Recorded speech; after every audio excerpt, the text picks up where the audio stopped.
There is still a lot of people, I'd say the majority of people out there, that think that soreness is a prerequisite to building muscle, being productive in the gym, having a good workout, all of these things. But the truth is, it's not that simple, and you might be shocked as to what muscle soreness actually means. So in today's video, we're going to discuss exactly that. What's good, YouTube? Coach John back again with the guns.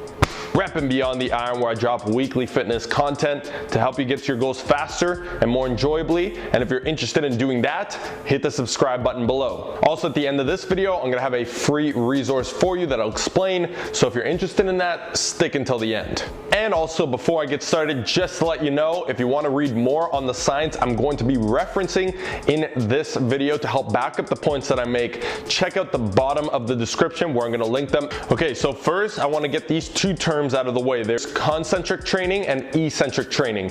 Just in case you're not too sure what they are, a concentric part of a movement is basically the lifting or the shortening of the muscle. So in a bicep curl, it would be the lifting up this way, shortening the bicep.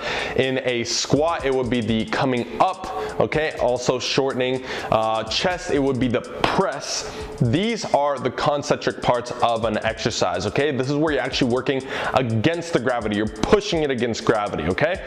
Now, on the other hand, we have the eccentric, which is the opposite, and it's essentially the lengthening of the muscle. So the bicep curl, this is the eccentric, where you're coming down from the bicep curl. The squat, when you're coming down from the squat. Now, it's important to note on the eccentric, or the lengthening part of that lift or of the muscle, you are able to use a lot more load for that because your body is much stronger when resisting gravity than pushing against it. I hope for obvious reasons. Now, the reason I'm mentioning these two terms is because the soreness you feel in the muscles the next day or the following few days from a workout, eccentric lifting or the eccentric parts of an exercise is a lot more conducive to experiencing that soreness. And for this reason, if all you focus on is concentric contractions without the lowering controlled portion, the eccentric, then you're actually much less likely to experience muscle soreness. Now, with that being said, maybe you can start coming to some conclusions as to the fact that, well, there's still potential to gain muscle based off the concentric part of the lift. The eccentric part is not mandatory. It is not the only thing that's necessary, nor is it the only thing that will lead to muscle growth. And the same is true on the opposite end. And so with that said, let's say we were to take an exercise and we were to only do the concentric. We get somebody to lift it up, only do the concentric. Get somebody to lift it up, only do the concentric.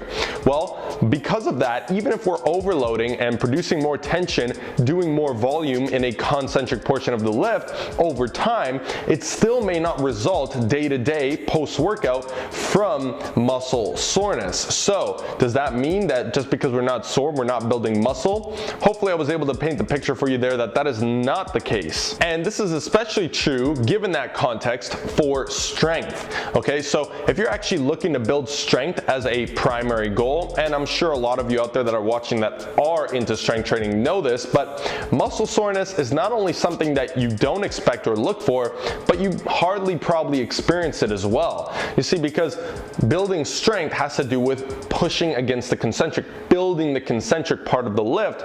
More importantly, because in a powerlifting competition, for example, in a Olympic lifting, weightlifting competition, the concentric is most important, because if you can't get past the concentric part of the lift, then you're not hitting the number. And so because of that, strength training has a lot to do with power and speed through the concentric portion of the lift, and it also has less sets or less repetitions, less overall volume in a given session. And the reason why volume can lead to as well more muscle soreness, in other words bodybuilding style training, is because more volume, it means that you are likely putting more tension on the eccentric part of a lift than you would be if you were strength training. And again, this will be the primary reason for why you experience that muscle soreness the next day. Now, one more term I want to get across to you here is muscle damage, okay? I'll go ahead and put a description for it right here.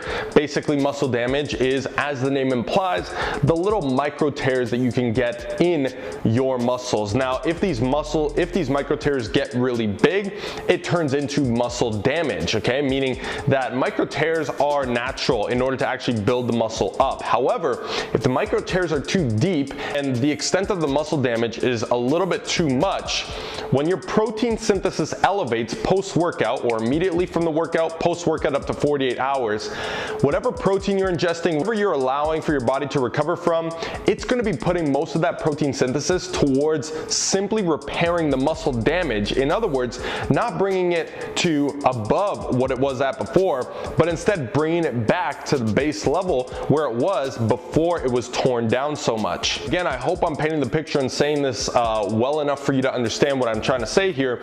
Basically, if you damage that muscle too much, if we go off the classic bro split, you know, the workouts that we see in the magazines from pro bodybuilders using steroids most of the time, then, you know, we go in there, we lift chest, and if we can move our chest at all the next day, it wasn't a good workout. Well, if that's the case, typically what that actually means is that muscle is only going to try to repair itself back to baseline levels while you're experiencing tremendous amounts of soreness because you just damaged the muscle too much. And this is kind of where that saying stimulate, don't annihilate comes from.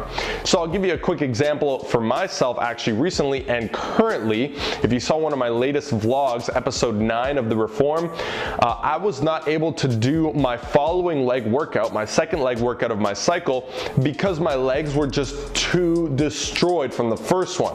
Now the reason for that is because I took a couple weeks off from leg day when I did my deload, and when I came back and hit it extremely hard with a lot of volume and a lot of eccentric training, my muscles, my legs were so sore that not only did I have trouble walking up and down stairs or walking in general or sitting on the damn toilet, getting up from a chair, all of these things, but that soreness was so great that it lasted beyond my next leg day, and it completely removed the ability for me to actually hit legs again, or at least efficiently. So that is a perfect example as to why muscle soreness could actually be a bad thing if it's a little bit too much. And a lot of the times, if people are chasing the muscle soreness, they may find themselves getting a little bit too sore, or not getting too sore, but the soreness being an indication that you've caused too much muscle damage to actually see significant results from that workout. So the question again is muscle soreness necessary for muscle gain? And the answer is no, okay? Some of my most productive workouts, I haven't gotten sore from the next day. Some of my most productive muscle gain phases, I was getting sore much less throughout it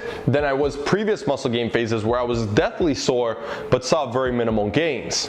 And so people are still under this impression. I remember I had tons of clients that when I would train them the next day, they would get stronger, they would lift more weight, more volume, better recovery, all of these things were great, but the next day they weren't sore, so they were convinced that it wasn't a good workout. So then I would say, okay, fine, let's take them through a destructive workout, and they would be insanely sore, and they were hitting less numbers the following workout. So again, do not think that muscle soreness means that you had a good workout. I am not sore very often from my workouts, okay? Only when I'm getting to the end of a cycle, the volume is extremely high and the eccentric load is extremely high. But other than that, again, some of my most productive workouts, you should be focusing on tracking your weights, making sure that you're increasing volume over periods of time, that you're improving in your strength, and whatever your goal is, that you're progressively overloading, that is the measure as to whether or not you're actually getting things done. Obviously, we're going to couple this with the other 23 hours of the day, making sure you're recovering enough, because also if you're sore in the muscle,